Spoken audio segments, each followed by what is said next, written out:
Баршаңызға сәлем достар, арнама қош келдіңіздер.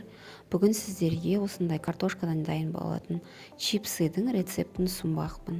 Бізге картошка болса жеткілікті. Осылай картопты тазалап алғаннан кейін үккіштің көмегімен дөңгелектеп турап аламыз жақсылап.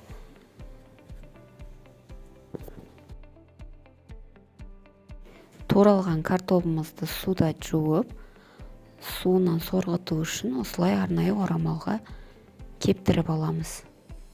Шамамен 5-10 минуттай уақыт кетеді толық кебу үшін.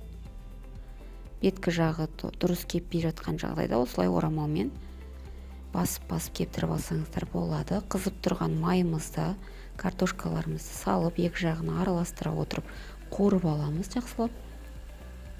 Картоптарымыз жұқа болғандықтан өте тез піседі. Шамамен 2-3 минутта пісіп қояды.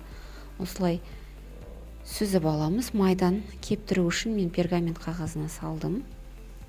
Немесе салфеткаға салып кептірсеңіздер де болады, майынан арылтсаңыздар да.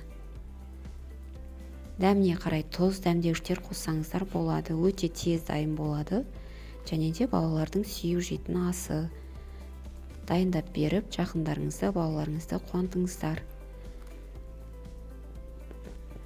Видеоны соңына дейін көргендеріңіз үшін рахмет. Арнада жаңа видео шыққанда жіберіп алмас үшін арнаға тіркеліп қойыңыздар. Сіздермен болған Эльмира.